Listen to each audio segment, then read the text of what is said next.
Well, what is the Simon STEM Scholars Program? So, to give you the simple answer, we are the newest honors program at Stony Brook University. I think what tends to excite most folks is the fact that we offer a full merit-based scholarship, which we'll break down in just a little bit.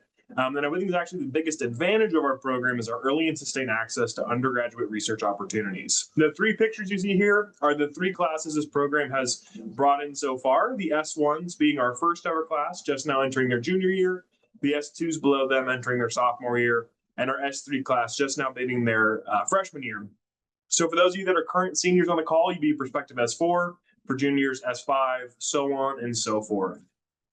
The mission of the program is to broadly increase participation in the STEM PhD pathway with an additional focus of our scholars using their STEM knowledge to advance community equity with their research pursuits. So not just, getting that degree, but also using that degree to make meaningful change in the world as they see fit. Program is located at Stony Brook University. This is the #1 public university in the state. This is the SUNY flagship institution. This is the top 60 institution nationwide. All to say a great place to call home for this program, one that really does equip our students to be successful in both the lab and in their coursework. Obviously being an R1, a lot of great research opportunities there, but one that we are very happy to call home, to the Simon STEM Scholars Program. Breaking down the full merit-based funding. So merit-based implies that it's not based on family income at all. So it doesn't matter if your folks are making $1 million or $0. Family income is not taken into the assessment portion of this program's scholarship award. A lot like an athletic scholarship, this is based off of your talent as an individual as to why you will or will not be awarded this award. Talking about what this full merit-based funding covers, it's tuition, room and board, book stipend. If you need a laptop, we'll get you a laptop. It covers research expenses, both domestic and international. We cover study abroad in certain instances as well. So it is not just a full scholarship. There's some extra things tied on there that really do help you get past any financial burden to your educational success. Additional things we do, however, to make sure you get all the way, because money will get you far, but not all the way there, is we have in-house academic advising, tutoring, and get priority registration when you go to sign up for classes, which if you're unfamiliar with that terminology, essentially you get to sign up for classes before the entire rest of the institution, meaning you get the schedule that you want.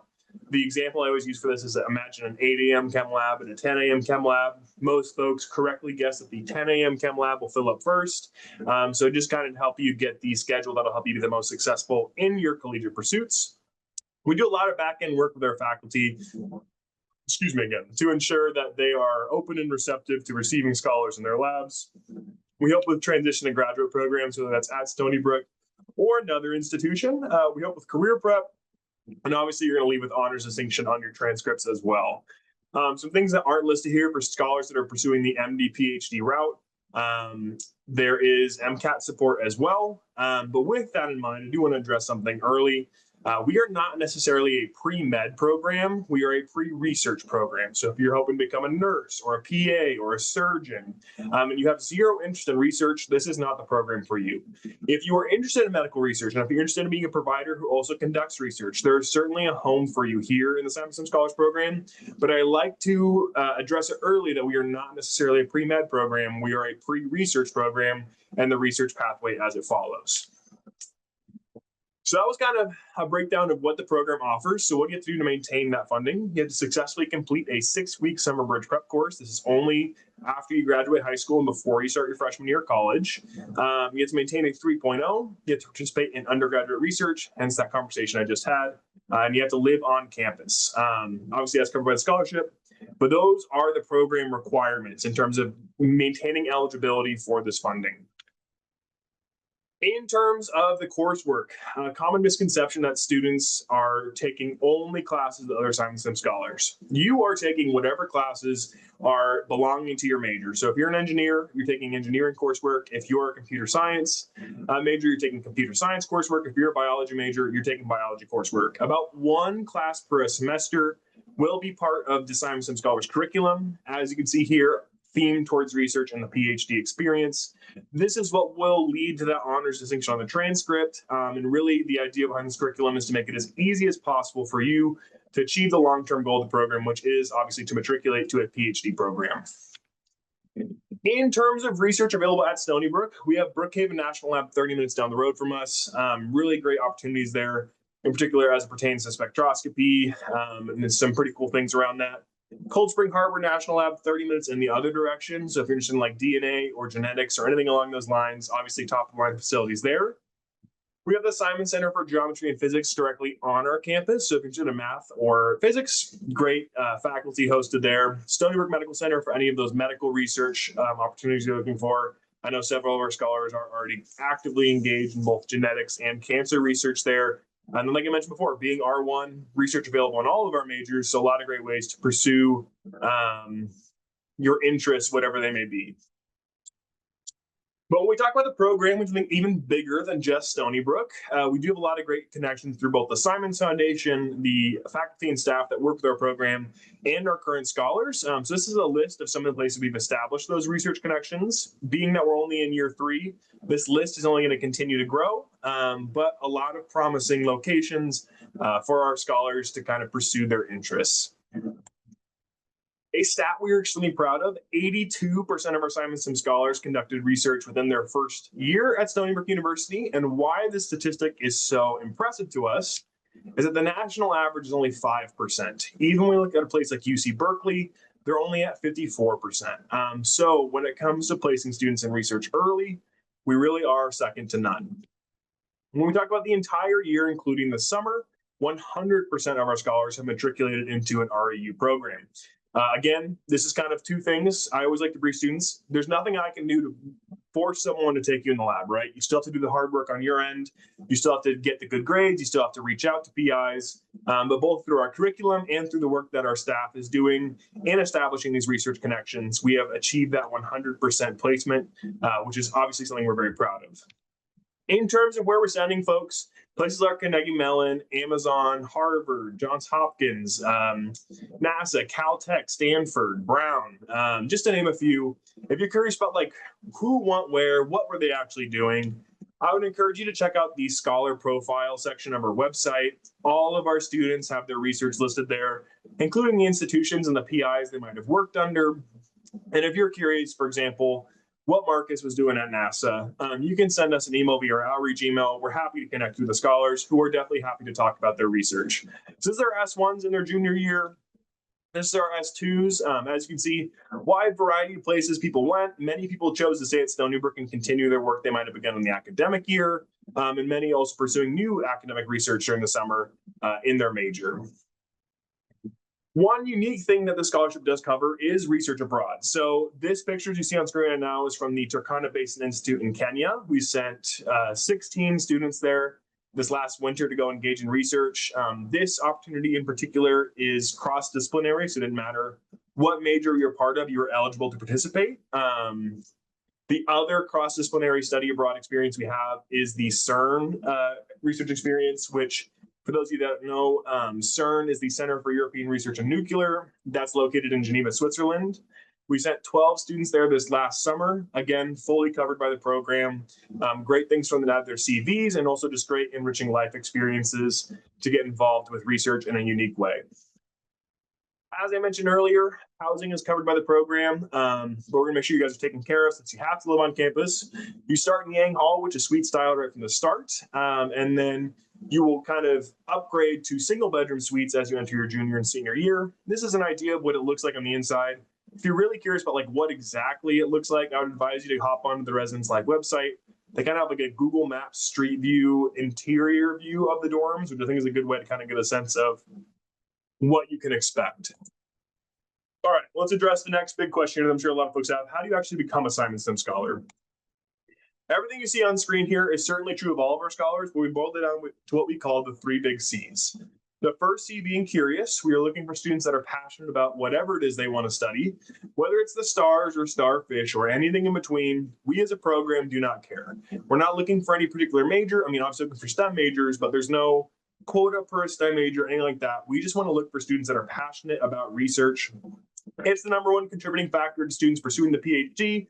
With that being our end goal, obviously something we're looking for in our candidates. The second C is compassionate. As I discussed earlier, we're looking for those students that want to use that STEM knowledge to go back and advance their communities, however they see fit, to really use that STEM to make the world a better place. And the last C is cooperative. We're looking for students that are willing and able to work on a team. This doesn't mean you have to be an extrovert, but it does mean you have to have the ability to collaborate with others, especially being that science is largely built on collaboration. All of our scholars, regardless of their backgrounds, whether they're a band kid, athlete, super STEM kid, right? Tons of research experience, no research experience. Those 3 C's were common amongst all of our applicants who have matriculated into the program. This is how you become a Simon Sim Scholar. First step being to apply to Stony Brook. Then from there, you'll have access to your portal where the Simon Sim Scholars application lives. After we reviewed all the applications we receive, we will invite a very small portion of the overall pool that we call Selection Weekend. And then after Selection Weekend, we decide who our final scholarship awardees are going to be. This is the exact same thing, kind of listed out dates-wise. I would suggest to apply to Stony Brook no later than October 25th to give you adequate time to submit your Simon Sim Scholars application by November 1st. Now, for those of you that are high schoolers on the call right now, I'm sure parents might kind of know about this, but deadlines and due dates are very different things. Just because the deadline is November 1st doesn't mean you have to turn it in on November 1st. In fact, it suggests that you turn it in before November 1st. Don't think about this like a high school assignment where you have the due date. That is the deadline. It's the last day you can submit it. And we don't take in late submissions. So please get them in as soon as possible. I'd say the earlier the better, just in case any issues do arise in the submission process, but no later to Stony Brook than October 25th, and make sure you're applying under early action consideration, and then no later than November 1st for all of your Simon Sim Scholar supplements, those supplements being the 3 programmatic essays and the program-specific letter recommendation. A note on the program-specific letter recommendation, it can come from anyone, including who authored your Stony Brook or Common App letter of rec, and we'll talk about the essays in just a second. In regards to the majors we accept, anything on this list is fair game. You're not going to see health sciences, nursing, anything preclinical. You're not going to see information systems, technological systems management. The idea being all of these majors have a theoretical basing that can be transferred into a PhD program after 4 years of undergrad. If you want to double major in something off of this list, completely fine. If you want to double major in things on this list, also completely fine. If you get into your freshman year and you decide, you know what, I'm over math, I want to be a mechanical engineer, also fine. You can switch majors on this list. The idea being your primary major will always be under this big STEM umbrella that we consider for the program. In terms of averages of selected scholars, the average is about a 97 on a 100-point scale.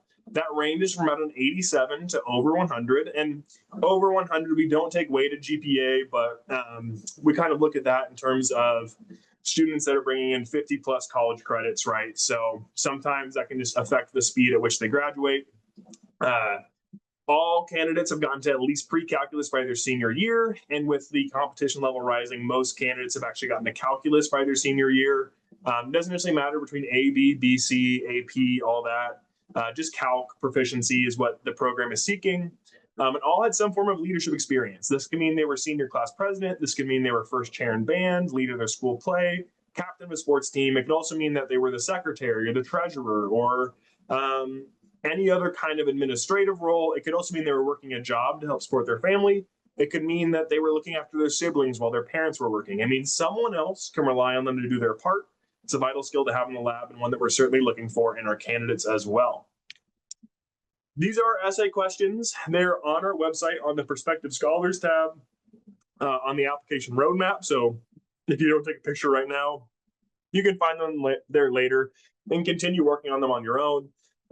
We are looking for about 250 words each. They should all be on the same document. In other words, one PDF file for all 3 essays. You do have to respond to all 3 essay prompts. You're not being graded on these. Obviously, I'm not an English teacher, so as I review these applications, I'm not grading on spelling, grammar, sentence structure, word choice, anything like that. How you should envision these essays is as the program's first impression of you. We have a 2-stage selection process. Your first step is the application. The second is the selection weekend interview process. We should know enough about you from both your application and these essay questions to feel comfortable advancing you in our selection process to get to know you better in person. So use these essays as a chance to speak from the heart, be yourself, share your own perspectives, what makes you unique and what makes you a fit for this program in particular. As I mentioned before, 2-stage process, the second stage being selection weekend. At selection weekend, you get a chance to come to campus, meet our current scholars. They get a chance to meet you. We put you through various assessment activities. And then you interview with faculty and staff on our campus. This could be the dean of student life. This could be the head of the physics department. There is no matching to like whatever your prospective major may be, because the interviewers will not know anything about you. They don't know your GPA. They don't know your high school. They know your name and they know your major, and that's about it. We do this intentionally. I always tell students to recruit the who and not the what. And what I mean by this is we care a lot about who you are as an individual, what you're going to do with this opportunity. That's what matters a lot to us in our selection process. The what is how you show up on paper. That's your GPA, your SAT score, maybe the prior work you've done. Those things are great. But this program has turned down plenty of 4.0s, plenty of 1600s on the SAT, because they weren't the right fit of individual that we are seeking for this opportunity. This is a very special program. This is a very special chance for students to take advantage of. We want to make sure we're promoting the right people to that opportunity. Frequently asked questions, is citizenship a requirement for program consideration? You have to either be a U.S. citizen or permanent resident. Is the scholarship offer binding? It is not. Where can you apply? Application will be in your SBU START portal.